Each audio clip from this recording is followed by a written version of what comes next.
여러분의 구독은 영상을 제작하는 데 큰 힘이 됩니다.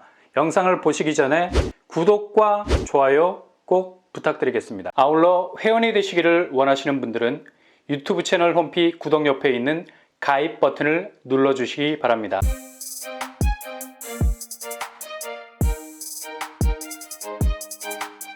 안녕하세요. 뻔뻔한 먹떡빵입니다. 미국 국채금리 마의 5%. 이건 마치 초음속으로 뚫은 것 같이 정말 눈 깜짝할 사이 속전속결로 진행이 됐기 때문에 모든 투자자들의 뺨을 후려갈긴 사건이었죠. 정신이 아득해진 느낌이었을 겁니다. 게다가 이게 여전히 진행형이라는 점.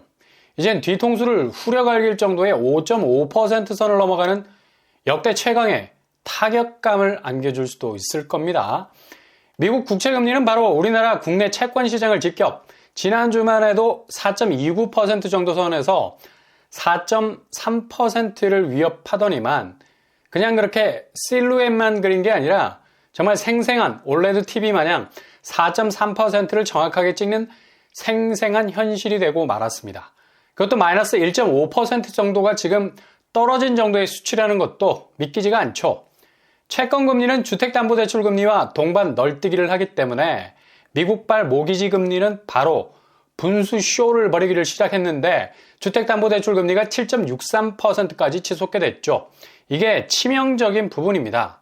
미국 판세가 이렇게 돌아가다 보니까 한국은 부동산에 모든 자금이 묶여있는 상황이고 그만큼 묻어둔 돈들이 죄다 빌려온 돈들로 벽지를 바른 상태라 한순간에 훅 날아갈 수 있는 종이 같은 집이 될 수밖에 없는 건 바로 미국이 8% 가까운 모기지 금리에 경악하는 것처럼 똑같이 한국식 모기지 주택담보대출 금리 때문인데요. 이렇게 미국채 금리가 미친 듯이 올라서 결국 미국 모기지가 8% 선까지 금리 폭발을 보이면 그대로 반사, 똑같이 우리나라 부동산 시장에 영향을 주게 되고 한국 주택담보대출 금리 역시 그대로 다음 주에 미국 상승분만큼 시중은행 금리로 재현이 된다는 겁니다. 지금 5대 시중은행 주담대 변동금리는 상단이 7.1%까지 올라와 있는데 이게 9개월 만에 폭주였죠. 근데 다음 주는 더욱 달릴 기세입니다. 왜냐? 지난주 갑자기 들이닥친 미국 국채금리 상승과 한국 국채 동반 오름세가 충격적으로 금융시장 판을 깼기 때문입니다. 지금 시중은행 금리는 예고하지 않고 바로바로 금리 상승분을 용접하듯이 주담대 금리에 녹이고 있죠. 그래서 정신 똑바로 차리고 금리 체크하지 않으면 눈 튀어나올 수 있는 금리 폭탄 맞을 수가 있다는 얘기죠. 특히 살인적인 주담대 금리가 다음 주에 갑자기 툭 튀어나올 수도 있습니다. 왜냐? 시중은행 입장에선 지금 올리는 대출금리 내년 상반기까지는 무조건 끌어올려야 자기들 영업에 지장이 없기 때문입니다. 오르는 은행채, 코픽스 상승, 예적금 만기 도래, 조달비용 상승, 가상금리 올려야 하니 지금 금리는 무조건 일정한 기준선까지 올려야 하는 상황. 그러니 한꺼번에 왕창 올렸다가는 욕을 바가지로 얻어먹을 수도 있고 금리 충격이라는 게 있으니 이를 감안해서 다음 주부터 무조건 현장 금리 반영에 사활을 걸고 야금야금 정말 찰지게 주담대 고정변동할 것 없이 퍼센테이지를 높이게 될 겁니다.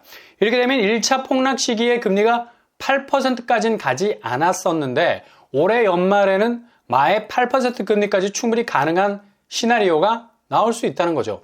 이미 주담대 하단은 4.5%를 다졌기 때문에 거칠 것이 없고요. 지난주 미국채 10년물이 오른 잔혹한 대가가 그대로 시중은행 금리 인상이라는 여파로 돌아오게 된다는 건 뻔한 일이죠. 대출을 끼고 있다면 반드시 확인하셔야 할 상황입니다. 금융당국도 천문학적인 가계부채 증가 속도 막기 위해서 대출을 쪼이다 보니까 시중은행도 눈치 보느라 금리를 마구잡이로 올리는 것도 일조를 톡톡히 하고 있는 겁니다. 아무튼 무리해서 집을 산 분들은 지금 집값 상승세로 나오는 데이터들은 현재 거래량이 다 죽었기 때문에 아무런 의미가 없는 지표가 될 수가 있습니다. 그냥 연말로 가는 집값은 GTX급 하락으로 가는 특급 열차가 될 가능성이 높다는 얘기죠. 이렇게 금융시장 분위기가 묘하게 돌아가니 결국 연말은 8% 주담대 금리 시대가 쉽게 오픈될 거라는 얘기예요. 2007년 이후로 가장 높은 주담대 금리를 찍은 미국 부동산 시장은 이제 이게 시작일 뿐이라는 얘기죠. 이유는 미국채 금리가 멈출 기미를 보이지 않기 때문이고 5% 중반을 넘어서는 엄청난 기세로 치고 나갈 가능성이 높기 때문입니다. 그러니 무주택자들이 가장 현명했다는 소리까지 나오는 거예요. 지금까지 집을 사지 않았다는 건 그만큼 지금 같은 치명적인 고금리 상황에 노출이 되지 않았다는 거고, 이후 집값이 수직으로 내리꽂히는 버블 수준의 하락세로 돌아설 가능성도 많아서 그냥 아주 유연하게 집을 마련할 수 있는, 서서 주울 수 있는 경제까지도 갈 수 있는 시대가 올 수 있기 때문이죠. 다주택자들이 뭐 정말 거품물 수밖에 없는 얘기지만 이게 지금 서서히 현실이 되어가고 있습니다. 지금 언론사들, 부동산 기사들 보면 분위기가 완전히 바뀐 것을 알 수 있고요. 이젠 더 이상 집값이 오를 여력이 없다는 한계를 지적하고 있는 상황입니다. 정말 언론도 이렇게 돌아서고 있는 걸 보면 연말 상황이 진짜 심각한 수준까지 이를 수 있다는 거거든요. 웬만하면 실드를 칠 수도 있는 분위기인데 지금 빤히 돌아가는 거 보면 장난이 아니에요. 심지어 지난 19일 한국은행이 기준금리 방향을 다시 한번 동결했습니다. 이젠 한국은행 기준금리 상징성은 더 이상 시장에 큰 영향을 주지 못하고 있죠. 2월부터 요지부동 금리를 조금 더 움직일 생각을 하지 않는데 이번에 동결을 했기 때문에 6차례 연속적 동결이 됩니다. 물가를 잡기 위한 인위적인 중장기 처방은 바로 금리 조절인데 지금 물가 추이가 체감적으로 시장에서 느끼는 건 거의 역대 최강이고요. 정말 자고 일어나면 시장 물가가 공포로 변해 있을 정도죠. 지표상으로도 물가는 계속 뛰고 있는 추세입니다. 이렇게 인위적으로 금리를 눌러놓는다면 당연히 부작용이 생길 수밖에 없는 건데 중동 분쟁이라는 변수도 터졌기 때문에 더욱 운신의 폭은 좁아지고 있습니다. 당연히 금리 인상으로 갈 것처럼 하는 스스로도 물가 쉽게 안 잡힌다, 기준금리 추가 인상 검토 얘기도 나왔었는데 이상하리만큼 초지일관 6차례 동결을 고집해야 할 이유가 있을까라는 생각이 들 정도로 상황이 초비상 상황인데 대응은 좀 미적지근하다는 느낌마저 든다는 거예요. 전 세계 주요 통화국 금리를 뚫어져라 봐도 한국이 지금까지 금리를 동결할 이유가 전혀 없는 거야. 지금 유로, 파운드, 달러 주요 통화국의 기준금리는 이미 5%대인데 여전히 트랙 뒤에서 쳐져서 달리는 한국 기준금리 지표를 볼 수 있고요. 일본은 마이너스 금리를 지금까지 계속 유지, 잃어버린 20년 극복하기 위해서 여전히 몸부림을 치는데 얘네들은 이게 되는 게 내수가 일단 미치도록 좋은 편이고 기본 인구 빠따가 되잖아. 돌아가면서 쳐낼 수 있는 인구수가 워낙에 탄탄해서 내수로 위기 극복이 되는 나라죠.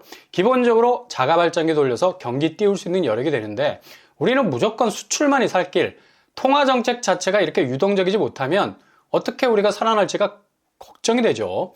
물론 가계부채가 천문학적이고 부동산 PF까지 엎친 데 덮친 격, 이거 잘못 스위치 누르면 한 번에 날아갈 수 있다는 위기감이 더 이상 1mm도 움직이지 못하게 하는 얼음이 되어버리게 한 것 같고요.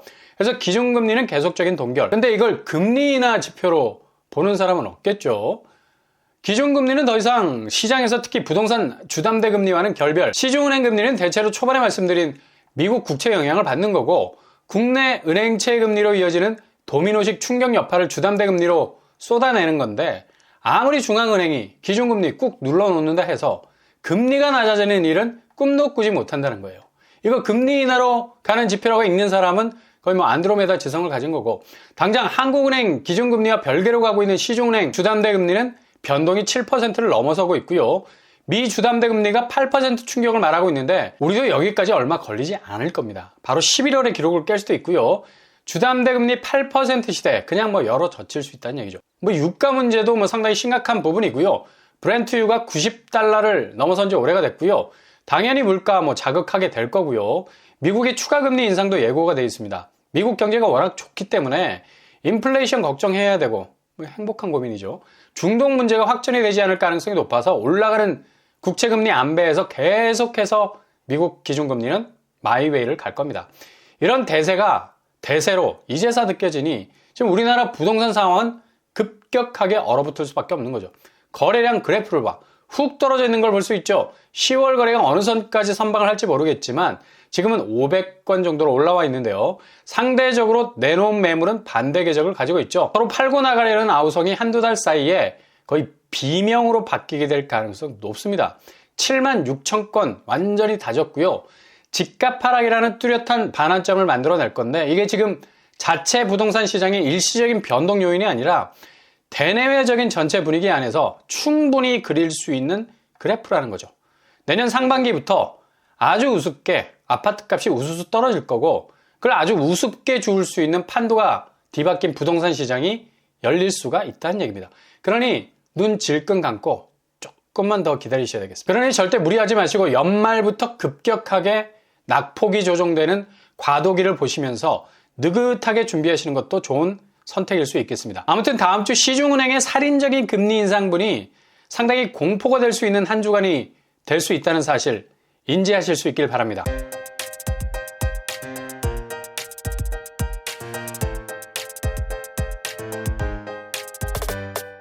오늘의 부동산 캐릭터처, 정말 미국 국채가 모든 걸 지배하는 아주 이상한 세상 속에 살고 있어요. 내가 빌린 돈의 이자 그대로 끌어올리는 무한 능력의 소유자인 것 같기도 하고요. 그만큼 금융은 초네트워킹이라는 얘기죠. 당장 어느 하나 만만한 지표가 없습니다. 다음 주 미 국채의 영향으로 시중은행 금리는 예상보다 훨씬 빡빡하게 돌아갈 수 있겠습니다. 체크 잘 해놓으실 수 있길 바랍니다.